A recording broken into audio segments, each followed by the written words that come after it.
Hey, what's up everybody? Welcome back. Brandon again. I want to do a quick overview of my RM-3 rack. So Rogue Monster 3 means it's 24-inch depth. I've had this thing for 10 months, which seems like just like the other day I just picked it up, but I've been getting questions about it. Figure I'd give you guys an update because number one, far and away, one of the biggest questions I get on it is the color, the white powder coat. A lot of people like how this look, but a lot of people are also worried that it doesn't hold up in time. So after 10 months of use, I can happily say that you can't really see any of the dings and damage on here. Now there is some stuff on here as I zoom in, especially in areas where there's going to be a lot of movement. So if you have like obviously putting the J cups in the same place over and over again, as things swing in and swing out, you will get a little bit of just scuffing on here. I can say a lot of this is just dirt. It'll rub right out, no biggie. And a lot of the bigger kind of cosmetic issues, like you can probably see right here, are just for me being a dumbass and like hitting a barbell on it or not being careful as I'm moving weight and equipment around in here. But otherwise it's held up extremely well. And compared to the blue power rack I had before, I would say it shows the same amount. Again, you don't really notice it when you're here. When you get up close, you'll see it a little bit, but again, it's to be expected no matter what color you get. And a lot of people will argue that it doesn't matter anyway because it's a power rack and it's supposed to get banged up. But if you're interested in a white powder coat rack, this one is very nice. I think it pops really, really well. It's like that stormtrooper look, a lot of people will say. Another big question I get is about the feet on here. So these are the Rogue Monster half rack feet.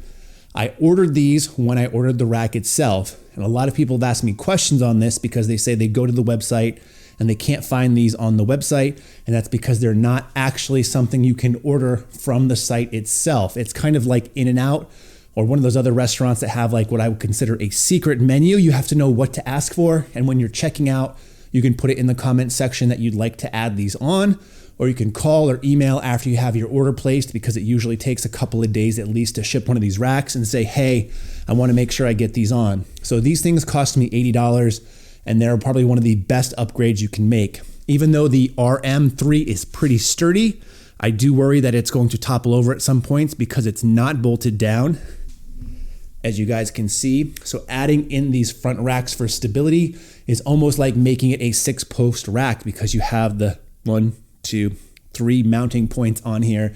Makes it super sturdy, which I love. And you can also use it for a lot more accessories because all of the Monster stuff is 3x3 steel with holes on all 4 sides, which is extremely nice. So again, if you're getting an RM-3 or even an RM-4 and you don't want to bolt it down, this is the best way to go in my opinion.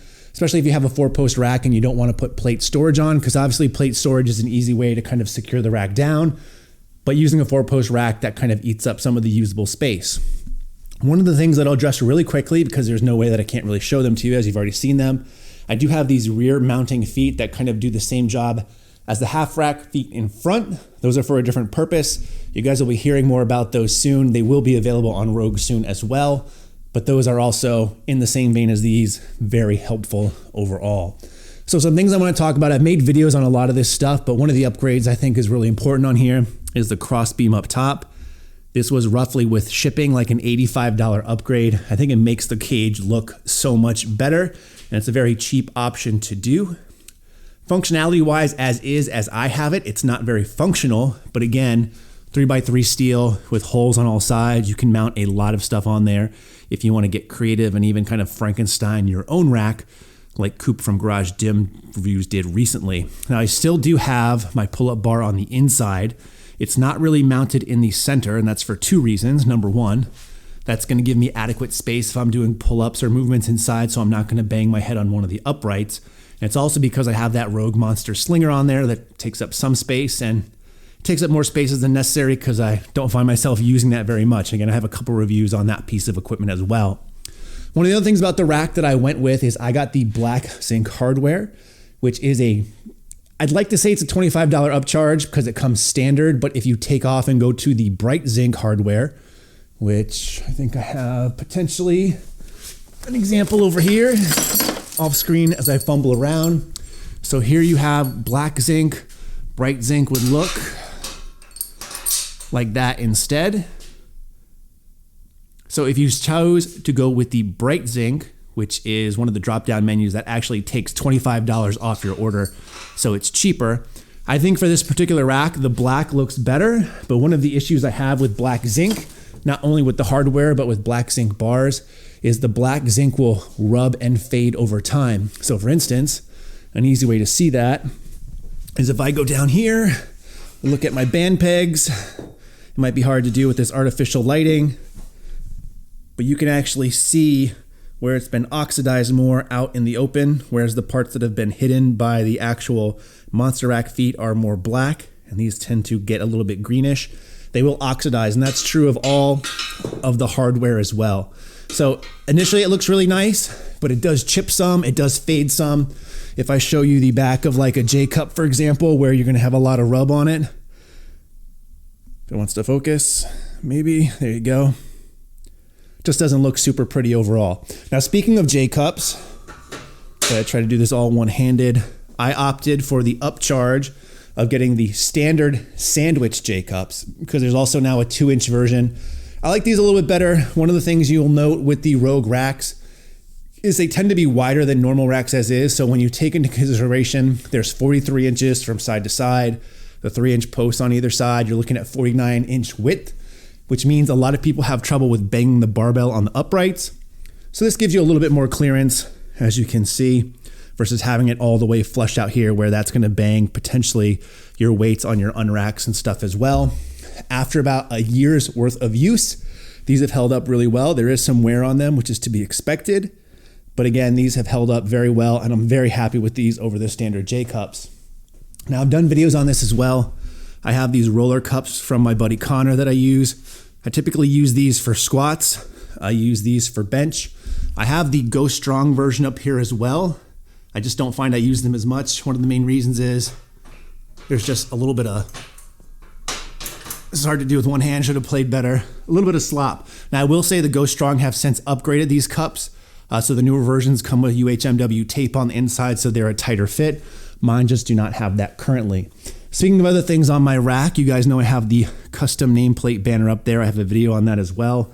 If you just go with the with the nameplate option, so that's an $85 upcharge, I think it's well worth it. I think it makes the rack look great. The only downside of getting the big nameplate on there, even though it looks really sweet, some people will say it's kind of overly promoting Rogue, which, by the way, you can see what it looks like standard on the other side, because I was cheap and only bought one side of the custom nameplate.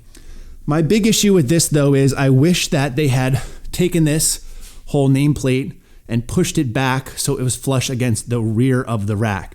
See how right now it's kind of in the middle? For symmetry purposes, that's probably a better idea. But the downside is you now lose all of those holes on the bottom. So this is the only spot on the rack that has the 3x3 steel that doesn't have the 4 holes on every single side. But again, I think aesthetically it looks really, really nice. Other things on the rack that you'll notice, I have these safety straps. I love these. I have a video on safety straps. I have a video on all this stuff I'm showing you. I think these are the way to go in terms of, number one, I think they work better than the actual pins themselves. And they're also going to keep you safer and your equipment safer and kind of living a better life because it's harder to bend a bar or fuck something up, and the straps are just the way to go. Now, if you buy them initially with the rack, they're a $115 upcharge. The standard is the pin and pipe safeties, which, by the way, I have over there, and they're just sitting in the corner. If you're planning on getting both, I would probably add the pin and pipe safeties as your main option and then order these straps separate. Just because the way the pricing works out, $115 upgrade from the pin and pipes, which typically if you bought them separate were $85, these things retail for $180, which means that by getting these and upgrading to $115, you're basically overpaying a little bit by about $15. And again, that's only if you're gonna buy them both at the same time. If you're only planning on buying one, go with the straps or the pin pipes, wherever you want. If you're buying both, I would add that as standard as part of your rack and then add that in separately. It's gonna end up saving around 15 to 20 bucks overall. But with that, like I said, I'm very happy with this rack. I have no complaints. Even if I were able to fit a bigger rack in here, which I can't because again, based off the clearance from where the garage door is, the RM-4 would not fit. I think a 24-inch depth is perfect. It doesn't take up too much space, but allows me to do everything I want. And I'm really happy with the color choices I made. If you have any other questions about this rack or other things that I have in here, or you want to know my opinion on something, even though I probably have a video, as I've said several times, I'll tell you where to go or what to do in the comment section below. In the meantime, as always, thanks so much for watching and stay big.